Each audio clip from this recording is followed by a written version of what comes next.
Hello everybody, my name is Ace Face. We're going to continue on doing some testing in the Zealot for T3 electric sites. This is a pretty cheap fit. If you've not seen my previous videos on it, it's a very basic Tech 2 fitted one with only 1.5 blink modules. This Federation Navy Stasis Webifier and Republic Fleet Large Cap Battery are really the only expensive modules on this ship. Otherwise Tech 2, like T1, Tech 2, everything is pretty much Tech 2 here. It's 360 million right here, like this, almost the same price as what you would pay for Gila. If we go here and let's look at the price of a Gila, right, pretty much just the whole of a Gila costs this price right here. So I really love this ship right here. I'm going to continue doing some blitzing. I'm not using any implants. I'm just using one capacitor implant, but it's not hardly making any difference at all. Otherwise, no implants. It's this, I just happen to have it in. I've got also pretty much max skills, just keep that in mind. So it just makes everything go a little bit smoother for me than it would for someone who's a little bit newer. But you'll see that we're going to be slapping these sides with a big margin. It's not going to be like borderline, it's going to be with a big margin.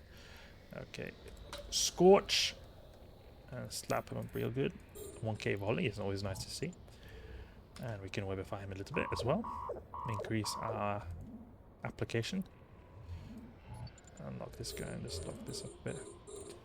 Can we use... I think we should use Conflag right here, because he's 15 kilometers away. And we can actually take drones and this buy adaptive cash just to take it out and grab it. The loot has been so bad. The last one I did got 5 million. The one before that I did, I'm not showing you guys, I got 12 million or something like that, so that was decent. That was a bit average because I got a gamma filament, and the gamma filaments can be worth quite a bit of risk.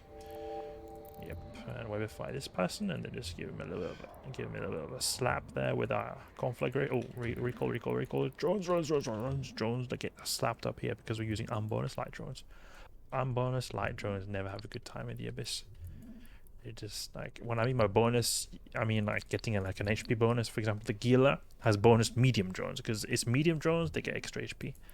Zealot is using light drones, the lowest HP drone of any drone, and it's not even getting any bonuses, so it's they're very flimsy.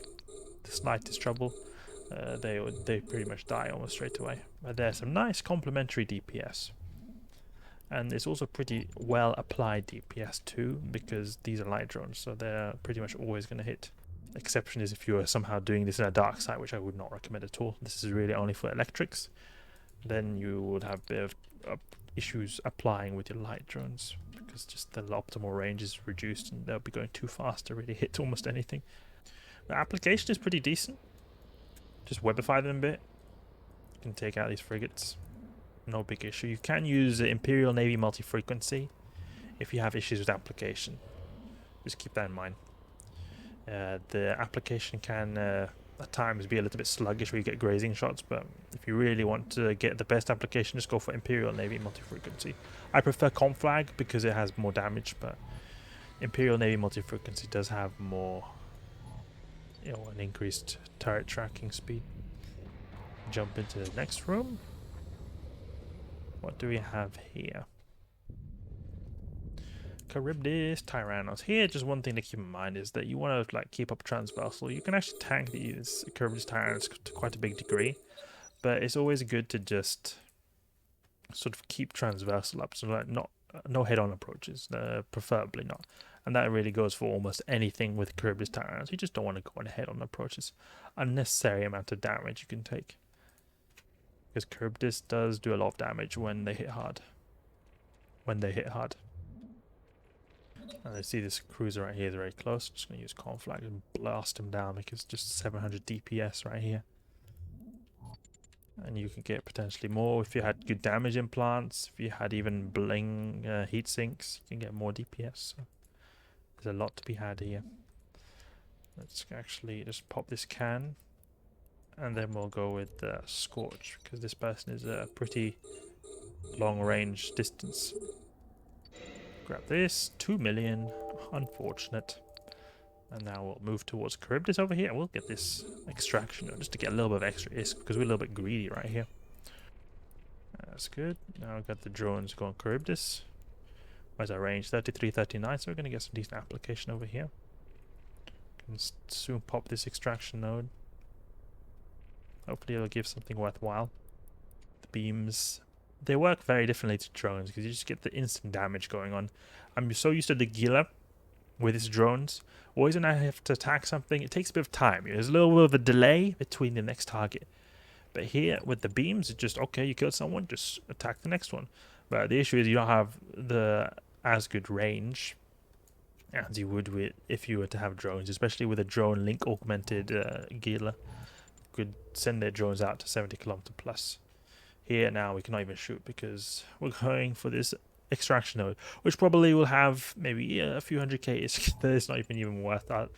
It's not remotely worth our time. But I'm just curious to see what does this contain over here.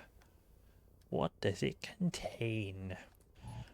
The Concord wave might be a little bit difficult, but I'm not too worried about it because I think our reactive armor hardener will save us. But it can be like an issue. It can do a lot of damage, can apply pretty well. We don't even have the best thermal resist in the house as well. We do have good explosive damage, so that will be good against certain types of marshals. But if you get the marshals that have predominantly thermal damage, we'll not have a good time. Overall, we've got a pretty good tank on the ship anyway, so it's alright. Yeah, we're taking smashing shots right here. We still can't shoot. We need to get closer. Wasted a lot of time for that 600k ISK right there. Penetrating shot. Yeah, we're doing a head-on approach on Curb right now. We're actually face tanking, so that's actually a really good sign how tanky we are. And if we say hypothetically we had less tank, it would still be all right because we could just approach in an arc and we would take a lot less damage. So I mean, it just goes to show how powerful the ship is for the T3s. I mean, it wouldn't even surprise me if this could do T4s. I would be a little bit careful in the T4s though, because they could pop you perhaps if you are getting a little bit too complacent. I would at least have some C-type armor pairs and maybe some basic boosters just to increase the tank just a little bit.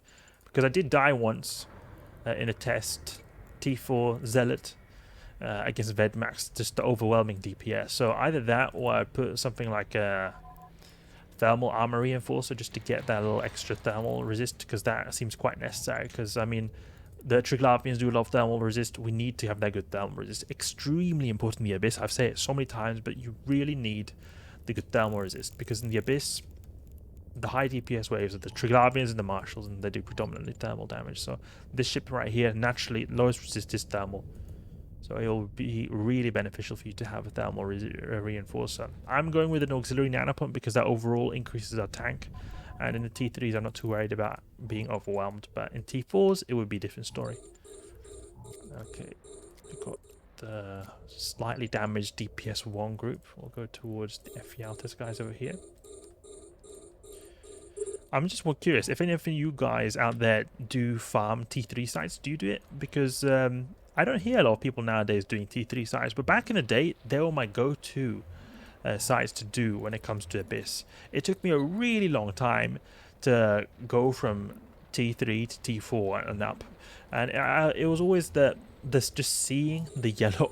It sounds so silly, but the icon seeing yellow just feels like, oh, you know how you see when you go from the fierce dark, for example, you see the red icon, then you go to raging dark, you see suddenly it becomes yellow. So it looks so much more difficult, and it always had a bit to do with them having a restriction before where you had to do them in a very remote area of space, otherwise not Concord, but you would be suspected or like get a suspect time, and that means that, I mean, anyone who finds an abyssal trace really could just kill you because you would be a suspect and they would be able to attack you freely without any Concord intervention.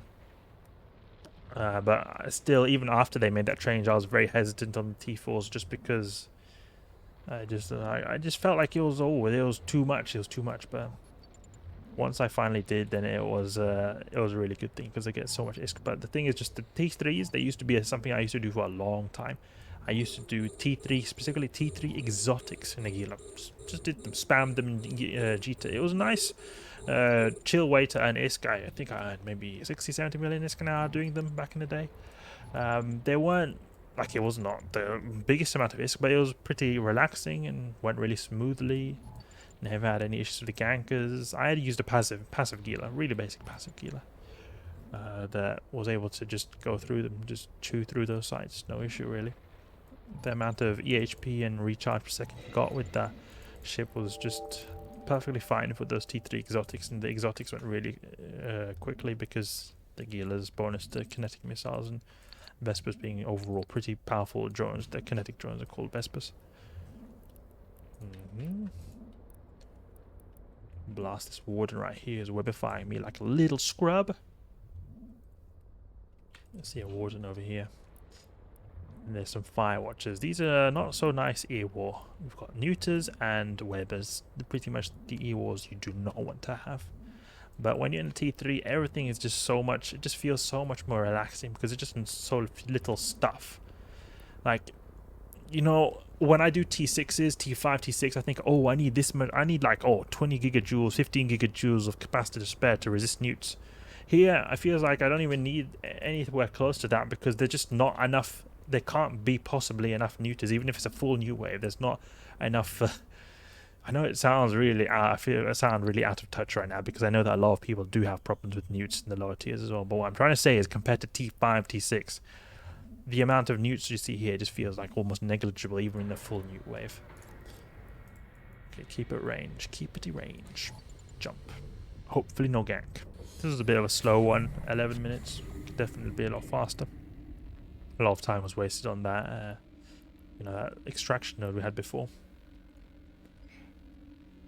But that's more T3 electric running in the Zealot. It's just, oof, this ship, I really wish I had got into the ship sooner, or some form of at least Tech 2 cruiser, because the Tech 2 cruiser commute is really good for even the low tier Abyss sites, and it gets a bit more complicated to get to the higher tiers, but as an Nagila alternative, these Tech 2 cruisers, heavy assault cruisers, just seem to slap up these low tier Abyss sites really hard. And they also are pretty fast at doing them as well with the beams of this ship right here. Long range, instant damage, high DPS, EM damage, which is optimal in the electrical sites. It has a very good time. So hope you guys enjoyed the video. If you did, please leave a like and subscribe. I'll catch you guys later.